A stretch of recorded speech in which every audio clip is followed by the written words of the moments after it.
A paz do Senhor, meus queridos e amados irmãos, sejam todos bem-vindos ao nosso canal Descomplicando a Teologia. Se você é novo no canal e não me conhece, sou pastor Giovanni Santos, pastor da Igreja Evangélica Assembleia de Deus daqui do estado da Bahia, sou filiado à CEADEB e também à CGADB. Neste canal Descomplicando a Teologia, você sempre vai estar encontrando vários vídeos com relação à nossa escola bíblica dominical, a nossa EBD.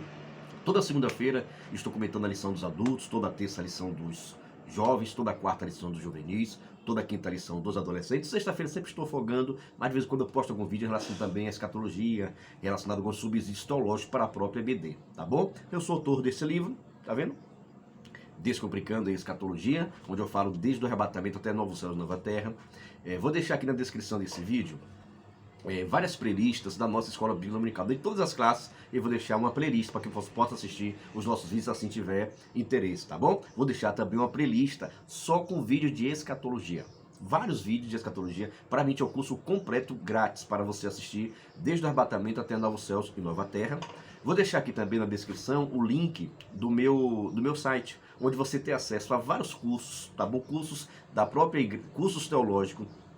Tem um curso, por exemplo, do básico em teologia, onde você vai estudar o curso básico em teologia, com direito a certificado e tudo, um curso que é reconhecido pelas Assembleias de Deus no Brasil. Nós temos também um curso para professores da escola dominical. Nós temos também curso da área de interpretação bíblica. E se você é pregador, eu tenho um curso exclusivamente para você que é pregador, tá bom? Vou deixar aqui meu site, ou os cursos, o link do curso, e você poderá acessar e ver todas as informações necessárias. E assim tiver interesse, você pode assim adquirir os nossos cursos, tá bom? Mas sem demora nenhuma, vamos estar hoje comentando a lição dos juvenis. A lição dos juvenis. Estamos trabalhando, na verdade estamos agora na 13ª lição, a última lição do primeiro trimestre de 2022, e motivo de nós glorificarmos, exaltarmos o nome do Senhor, tá bom? Eu estou gravando essa aula hoje, dia 1º de fevereiro de 2022, tá bom? Estou gravando essa aula dia 1º de fevereiro de 2022, mas só vai lá para 20 e pouco de março, tá bom? Mas nós estaremos estudando uma viagem ao Antigo Testamento. Nós fizemos várias aulas, aprendemos muito sobre a palavra do Senhor. Nós estudamos acerca de a organização dos livros do Antigo Testamento. Quem é que lembra aí? Me coloca o que você lembra dessa nossa primeira aula. A origem dos hebreus, onde teve sua origem? Lembra de Éber ou Mesopotâmia? Lembra alguma coisa? Nós estudamos também acerca de conhecendo os patriarcas, Abraão, Isaac e Jacó. Lembra alguma coisa? Conhecendo os hebreus vão para o Egito. Na quinta lição, Êxodo, de volta à terra prometida. Sexta lição, o templo dos juízes. É o que nós vamos estar estudando nessa semana aqui agora, tá bom? Mas o vídeo só vai lá mais tarde. Sétima lição, a monarquia de Israel. Os reis mais importantes de Israel. Deus levanta profetas. Israel versus Judá, a divisão do reino. A 11ª, dominações e exílios. A vida após cativeiro. E a nossa, que nós vamos estar estudando hoje, com relação à nossa próxima aula desse domingo, será 400 anos de silêncio de Deus. Então, se você for ver, esse livro, essa lição, ele vai tratar acerca da Teologia Sistemática 1, que vai tratar acerca dos livros do Antigo Testamento, da formação dos livros do Antigo Testamento, como chegou até nós, a formação do povo de Israel, que representa, como fosse a igreja do Velho Testamento. A igreja do Velho Testamento, de uma forma fácil de entendimento, para que você possa compreender, é Israel. Israel é a igreja de Deus lá do Velho Testamento.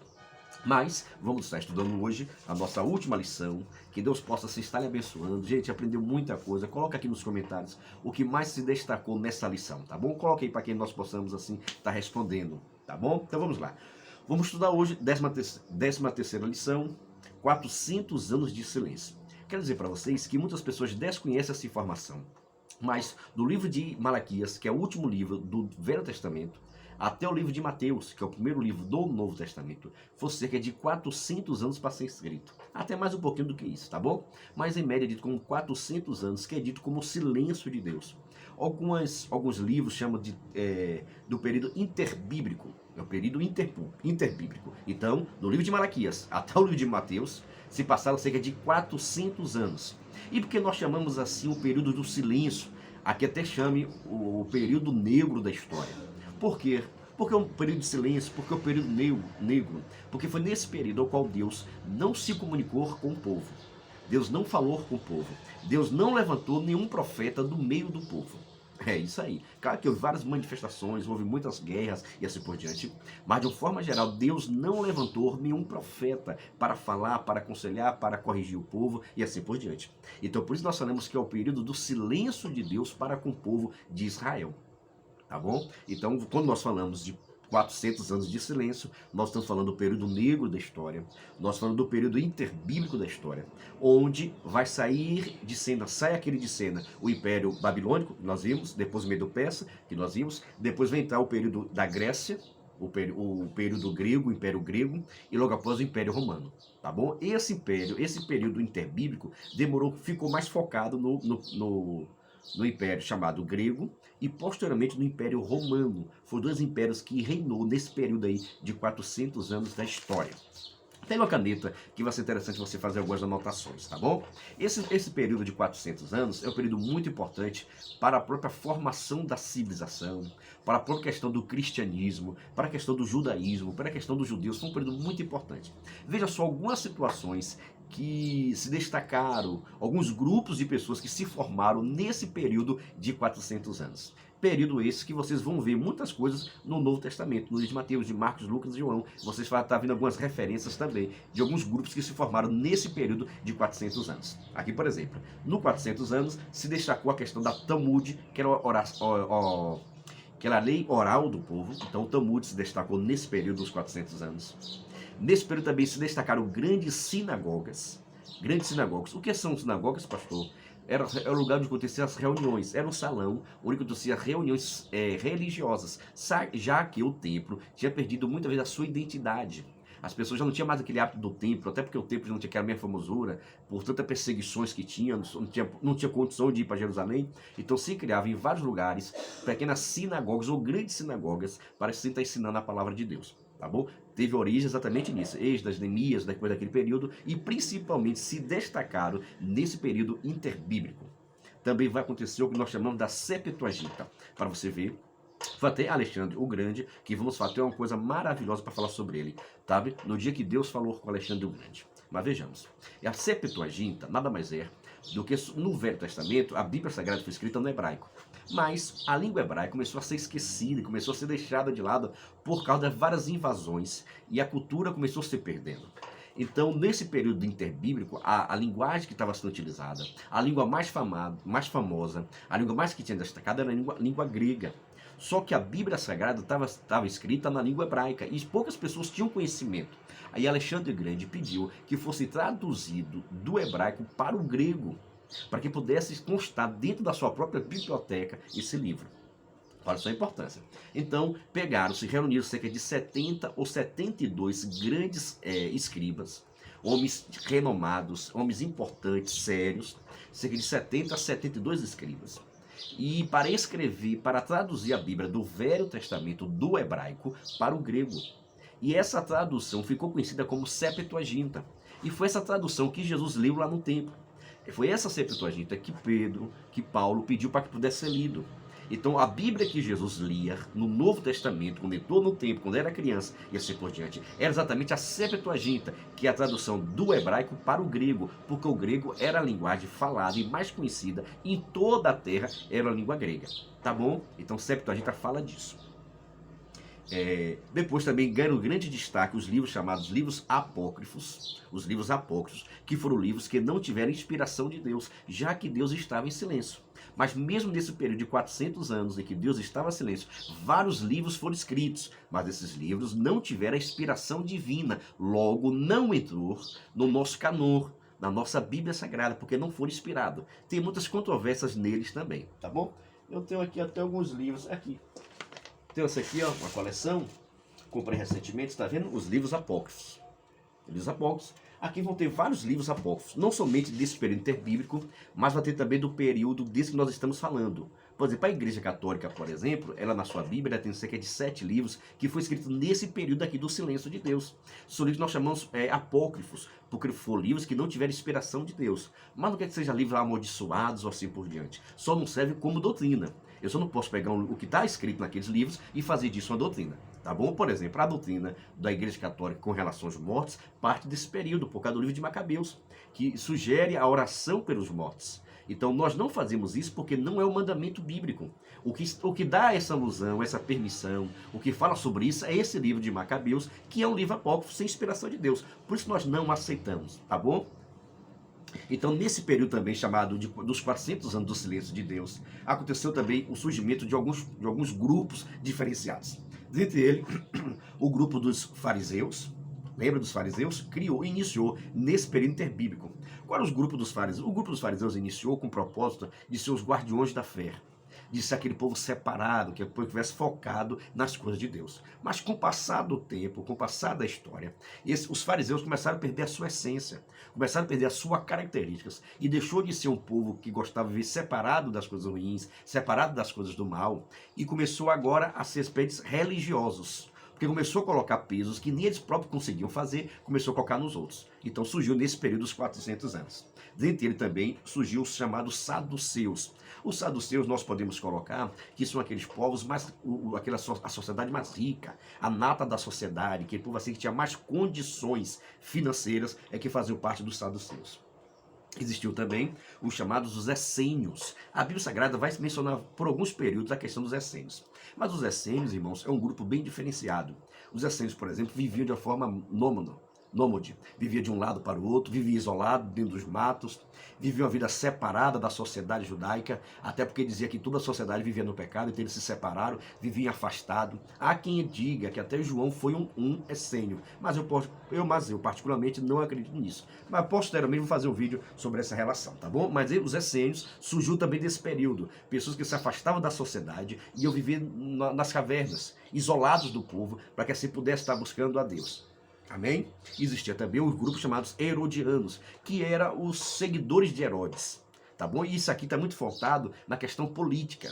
Então as pessoas que tinham foco muito na questão política, surgiu o grupo chamado herodianos, que são aqueles que seguiam as ordenanças de Herodes. Tá bom?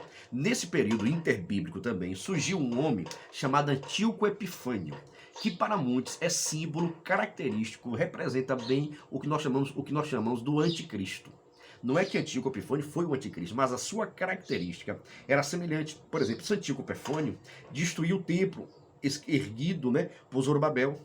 Destruiu no sentido assim, quebrou várias coisas, logo após disso, precisou ser reformado. Mas Antíoco Epifânio pediu destruir o templo construído por Zorobabel.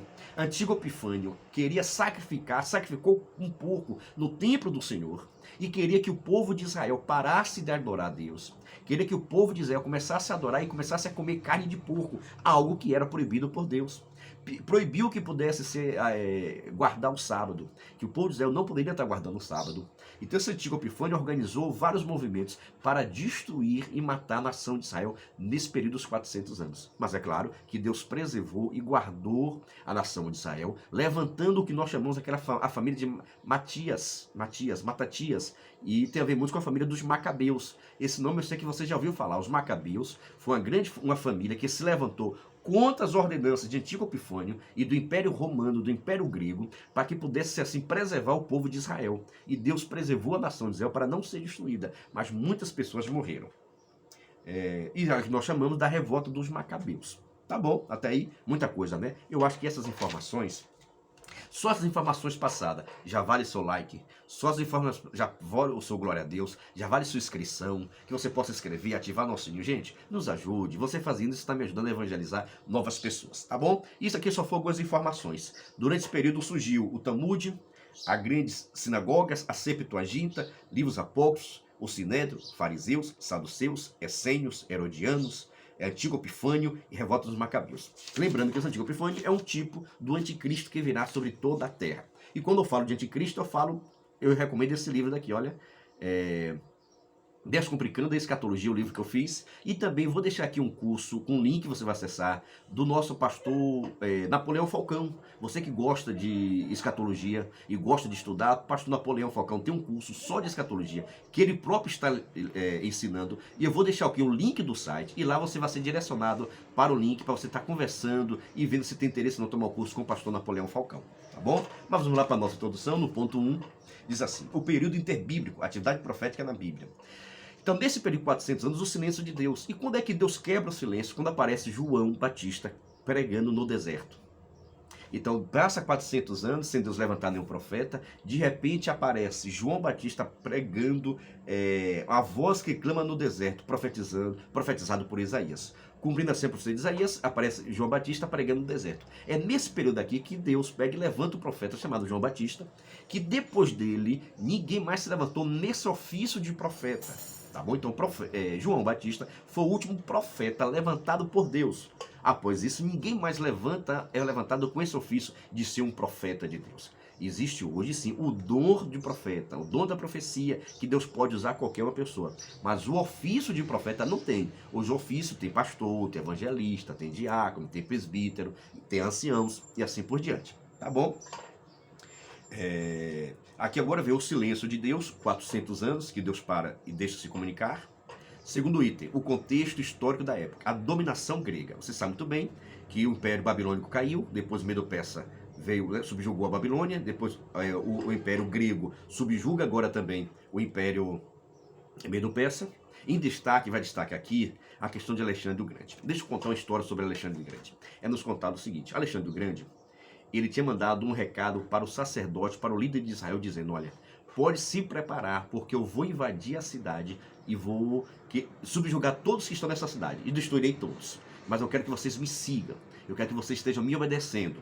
Se vocês me obedecerem, eu não vou destruir a cidade. Aí mandou um recado e esse recado chegou até o sacerdote. Quando chegou até o sacerdote perguntou: quem é Alexandre o Grande? Quem era ele para poder fazer isso? Que Deus estaria dando livramento. Então o sacerdote acabou rejeitando a proposta e disse: nós não vamos seguir Alexandre o Grande não, porque eu quero saber quem é Alexandre o Grande. De repente, Alexandre o Grande teve essa informação e quando estava para ir peleja, levantou-se um grande exército mais longe, levantou-se contra ele. Ele acabou precisando lutar primeiro contra esse exército. De repente ele conquista essa batalha. De repente Deus pega e dá vitória a Alexandre o Grande com outro império que estava assim lutando. Ele consegue vencer. Quando ele vence essa batalha, ele diz: agora chegou o momento de eu destruir agora o povo de Israel. Chegou o momento agora de eu aniquilar com o povo de Israel. E agora ele sai marchando diretamente para chegar lá na nação de Israel. Ele sai agora e vai diretamente para destruir a nação de Israel. De repente, quando estava lá, o Deus pega e fala com o sacerdote de Israel: olha, Alexandre o Grande está vindo aí. E ele vai vencer vocês. E é para você se entregar a ele. Prepare, vista a sua roupa sacerdotal, aconselhe o povo e receba da melhor forma possível, porque Alexandre o Grande está vindo e ele conquistará o povo de Israel. E o sacerdote obedece, se veste com a roupa sacerdotal, pega com todos os levitas, com todos aquela polpa toda, prepara uma grande festa para recepcionar o Alexandre o Grande. O mesmo não sabia de nada disso. De repente ele chega, quando ele está chegando em Israel, houve um grande silêncio, nada de formato de batalha. E depois, quando Alexandre o Grande se aproxima, estava lá de frente com ele o sacerdote, com a roupa de sumo sacerdote. Os seus impérios dizendo: ei, vamos destruir o povo de Israel. Chega a hora da gente destruir esse povo. Vamos destruir.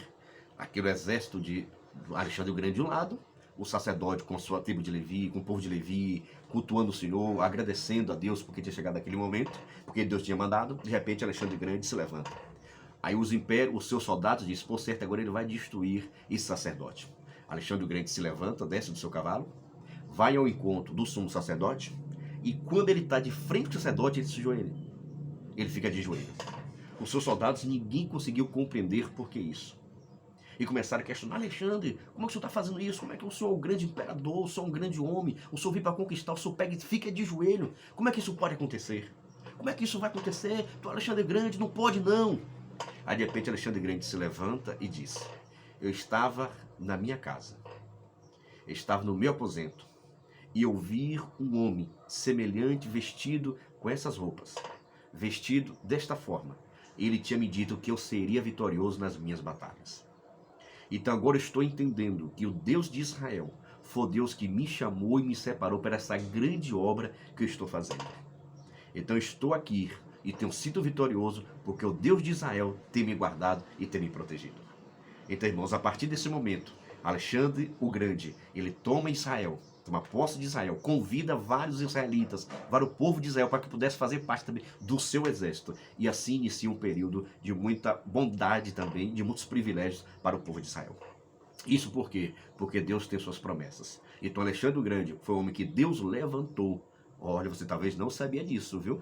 Mas Alexandre o Grande foi aquele que Deus levantou para fazer uma grande obra e também abençoar o seu povo. E assim foi o início da história de Alexandre o Grande com relação à parte, talvez que na história dos livros você não vai ouvir isso. Vamos lá. Então Alexandre o Grande, mas o mesmo, inicia seu governo com 20 anos e morre com 33 anos. Mas logo após a sua morte, o seu reinado é dividido por 4 generais. Os 4 generais, principais generais, vão ficar no seu lugar. Dentre eles se destacaram 2, que são chamados Ptolomeus e os Seleucidas, que eram generais do Império do Grego, tá bom? Eram generais de Alexandre o Grande. Então, quando ele morreu, aos 33 anos, o seu reinado é dividido por 4 capitões, tá bom? 4 generais. Desses 4 generais se destacaram principalmente os Ptolomeus e os Seleucidas, porque estava bem assim, brigando para ver quem ia ficar com o povo de Israel. Os dois brigaram bastante para ver quem seria vitorioso, se seria os Ptolomeus ou se seria os Seleucidas. É que estava Herodes e assim por diante, tá bom? Então, nesse período aí, logo após, a Palestina tornou-se vítima das rivalidades entre os Ptolomeus e os Seleucidas, porque ambos queriam possuir esta terra. Então, se você for ver agora, no item 3 aqui vai destacar o seguinte: o período macabeu. Judeus reagem à oposição. Antíoco Epifânio, nós já falamos que foi um homem que tentou destruir Israel, tentou matar Israel. Antíoco Epifânio, no terceiro ponto, tá bom? Ele é símbolo do anticristo. Praticamente essa prática que o Antíoco Epifânio teve de entrar no templo em Jerusalém e sacrificar um porco em forma de adoração é o que o anticristo também fará também. Ele entrará no santuário no terceiro templo, que será erguido ainda, o terceiro templo lá em Jerusalém. O anticristo vai entrar também, vai sacrificar animais ao seu próprio nome, lhe colocando na posição de próprio Deus, tá bom? Mas isso deixa lá para a escatologia, tá bom? Ou no curso do pastor Napoleão Falcão, viu? Acesse aí meu site, que vai ter um link lá para você acessar o curso do pastor Napoleão Falcão de escatologia. Então vejamos. Os judeus obtêm êxito. Por que isso? Através das revoltas que aconteceram por volta de 165 a.C., os macabeus conseguem vencer a história do Antíoco Epifânio, conseguiu reverter, conseguiu preservar e acabou ficando vivos assim. Mesmo se você for olhar, mesmo no silêncio de Deus, Deus continuava preservando a nação de Israel. O que eu quero dizer com isso? Que Deus, mesmo em silêncio, Deus ele preserva a minha e a sua vida. Tem situações que Deus não precisa mover, que não precisa estar falando muita coisa não, mas Deus ele age no tempo certo e na hora certa. É desse período aí também que vai surgir a necessidade de, mais ainda, do Messias terreno. Porque era essa vontade de Israel queria que Deus pudesse enviar um Messias terreno, um super-homem, que tivesse poderes, que pudesse levantar, que pudesse pelejar, que pudesse ser talvez o Alexandre o Grande, sabe? Um grande conquistador, um grande lutador. E aí essa é a esperança do povo de Israel, principalmente nesse período aqui agora, que o povo de Israel vivia sempre oprimido pelas outras nações. E logo o propósito de Deus era diferente. Enquanto o povo queria um Messias que fosse assim lutador pelas questões das guerras terrenas, o objetivo de Deus era mandar o Messias para libertar o povo do pecado, libertar o povo não da escravidão dos romanos, dos gregos, mas sim da mão do próprio diabo. Então, às vezes, nós temos um propósito e Deus tem um propósito maior do que o nosso. E o propósito que deve prevalecer na minha e na sua vida é o propósito de Deus. Aprenda isso nesta tarde, tá bom? O comentarista daqui, ele colocou alguns itens aqui que serve também destacar o seguinte: os fariseus. Veja só, né? Para nós encerrarmos esse momento aqui. Os fariseus. Os fariseus se destacam pelo seguinte: primeiro, os fariseus. Seu principal interesse era a observância da lei de Moisés. Segundo, conferir igual valor às tradições dos anciões e às escrituras sagradas. Terceiro, cria na existência dos anjos e demônios na vida após a morte. Davam grandes ênfase aos aspectos práticos de seus ensinamentos e às obras assistenciais. Quinto, embora poucos em número, sua influência social-política era considerável. Sexto, a maioria dos escribas pertencia a este grupo. Sétimo, sua rigidez e separatismo degeneraram-se em mero legalismo, em arrogância e menosprezo pelas demais coisas. Jesus não criticou a ortodoxia, a questão do seu próprio ensino, mas a sua falta de amor e orgulho. Essas eram as características principais dos fariseus. As características principais dos saduceus. Primeiro, não reconhecia a autoridade da tradição oral, não se dava bem, tá? Por isso que os saduceus não se dava bem com os fariseus. Não reconhecia a autoridade da tradição oral, o Talmud, negava a existência do mundo espiritual. Terceiro, não criam na ressurreição dos mortos, nem na vida futura. Quarto, aceitavam como canônicos apenas os livros de Moisés. Quinto, interpretava a lei de maneira literal. Sexto, eram simpáticos à cultura helenística.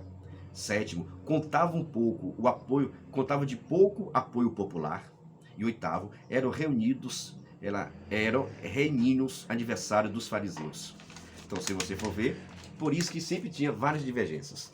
E vários desses grupos surgiram nesse período interbíblico. Então, esse momento nós vamos ficarmos atentos, porque em vários momentos da vida vai aparecer muitas pessoas, muitos grupos serão criados. Mas devemos ver até que ponto Deus está nessa operação e qual Deus está também agindo e operando nesses grupos que são criados e às vezes no silêncio de Deus. Quando Deus silencia, o homem tenta aparecer e o aparecimento do homem afasta Deus. Deus quer que nós nos desaparecemos e que Ele apareça, que Ele cresça para com as nossas vidas. Mas já vou lhe agradecendo, você que me acompanhou nesse trimestre todo. Gente, muito obrigado. É a primeira... esse trimestre, o primeiro trimestre que eu comentei da lição dos juvenis, foi uma benção. Quero agradecer você que se inscreveu no meu canal, a você que tem deixado o seu like, você que tem mandado a resposta, você que tem que me acompanhar nas redes sociais, muito obrigado. No próximo trimestre nós estaremos comentando também, tá bom? Nós estaremos comentando toda a lição dos juvenis, a lição dos jovens, dos adolescentes, até do pré-adolescente nós vamos estar comentando também. Então peço você se inscreva, continue ativando o sininho, deixe o recado, deixe o seu like, é muito importante, tá bom? Mas a paz do Senhor e até o próximo vídeo, se Deus assim permitir.